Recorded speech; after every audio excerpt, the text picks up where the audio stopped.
Assalamualaikum warahmatullahi wabarakatuh. Saya Nisa Putri dengan NIM 2204293 dari kelompok 7 mata kuliah Kebijakan Publik. Di sini saya akan mempresentasikan hasil PJBL kami dengan tema evaluasi kebijakan jaminan produk halal pada rumah makan dan restoran. Latar belakang, Indonesia sebagai negara dengan mayoritas penduduk beragama Islam memiliki peluang besar dalam pengembangan wisata halal. Kota Padang yang merupakan salah satu destinasi wisata populer telah mengambil langkah untuk mengembangkan sektor ini melalui penerapan kebijakan jaminan produk halal pada rumah makan dan restoran. Kebijakan ini diatur melalui Peraturan Pemerintah Nomor 39 Tahun 2021 sebagai tindak lanjut Undang-Undang Nomor 33 Tahun 2014 tentang Jaminan Produk Halal atau JPH, yang mencerminkan komitmen pemerintah dalam memberikan perlindungan hak konsumen Muslim atas produk yang sesuai dengan syariat Islam. Kebijakan ini mewajibkan setiap produk yang beredar dan diperdagangkan di Indonesia, baik makanan, minuman, obat-obatan, maupun kosmetik untuk memiliki sertifikasi halal. Hal ini bertujuan meningkatkan kepercayaan konsumen Muslim dan mendorong transparansi dalam proses produksi. Selanjutnya, evaluasi kebijakan jaminan produk halal. Penelitian yang kami lakukan menggunakan tipe evaluasi hasil dengan pendekatan evaluasi formal. Tipe evaluasi hasil atau Outcomes of Public Policy Implementation merupakan riset yang mendasarkan diri sebagai tujuan kebijakan. Berhasil tidaknya pelaksanaan kebijakan berdasarkan tingkat tercapainya tujuan program atau kebijakan.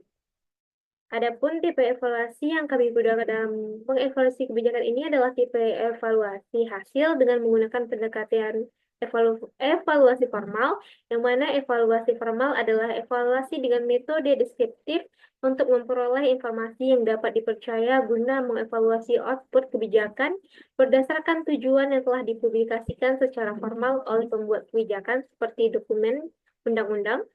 Asumsi dari evaluasi formal bahwa tujuan merupakan ukuran yang sesuai untuk menilai suatu kebijakan. Adapun indikator evaluasi terdiri dari 6, yaitu pertama, efektivitas. Efektivitas berfokus pada sejauh mana tujuan kebijakan telah tercapai. Berdasarkan implementasi yang telah dilakukan, jumlah pelaku usaha yang telah memiliki sertifikasi halal masih sedikit.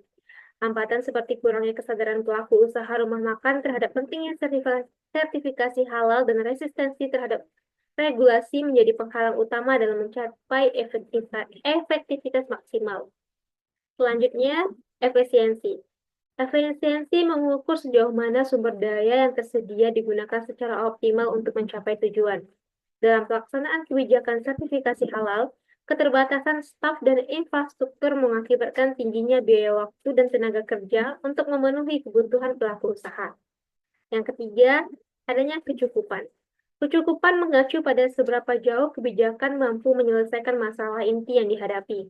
Dalam kasus ini, program sertifikasi halal yang dilaksanakan belum sepenuhnya mampu memenuhi kebutuhan pelaku usaha dalam menjamin kesesuaian dengan standar halal.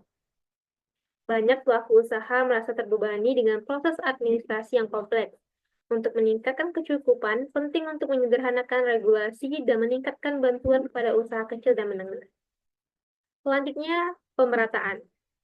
Dimensi pemerataan menilai distribusi manfaat dan beban kebijakan di antara kelompok masyarakat yang berbeda. Dalam implementasi kebijakan, jaminan produk halal ditemukan bahwa akses pelatihan dan informasi tidak merata, terutama bagi usaha kecil dan menengah. Ketimpangan ini menimbulkan kesenjangan antara pelaku usaha besar dan kecil.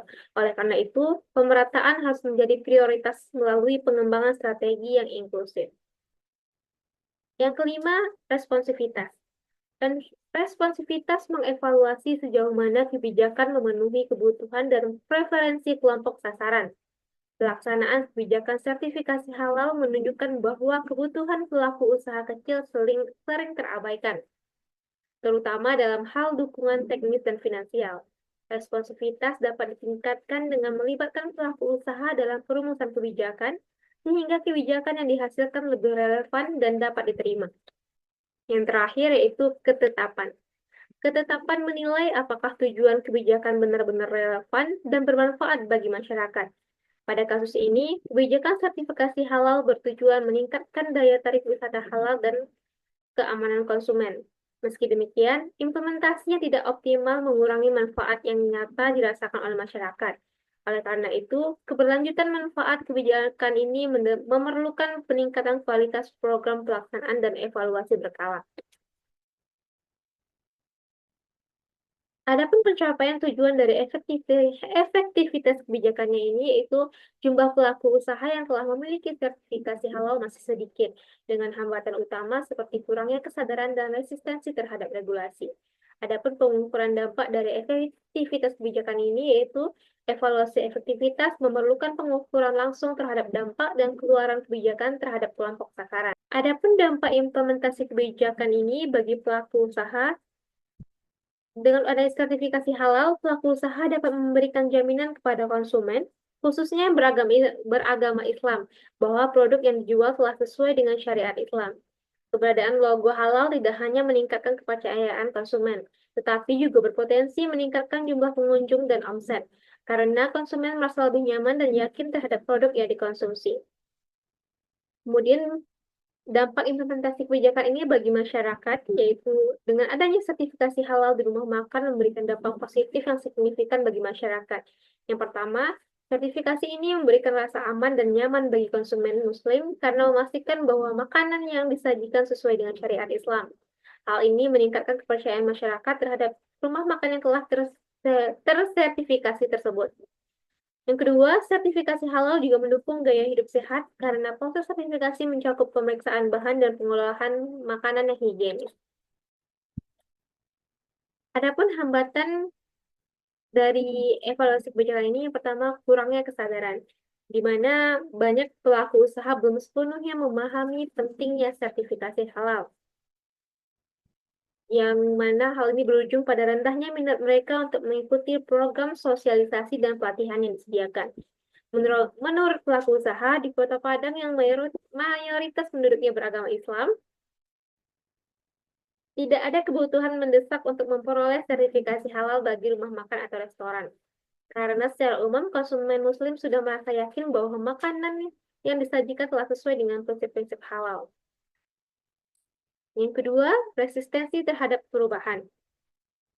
Beberapa pelaku usaha enggan mengubah praktik bisnis mereka karena mereka merasa proses sertifikasi itu rumit atau tidak memberikan keuntungan langsung.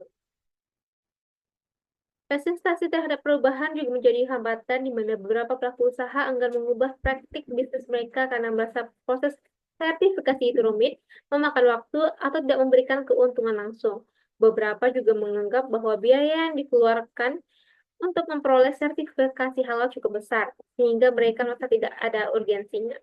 Hambatan-hambatan ini menghalangi implementasi kebijakan sertifikasi halal dan menghambat adaptasi terhadap standar halal yang diciptakan. Padahal sertifikasi tersebut dapat meningkatkan kepercayaan konsumen dan membuka peluang pasar lebih luas bagi usaha kuliner. Baik, sekian dari saya. Assalamualaikum warahmatullahi wabarakatuh.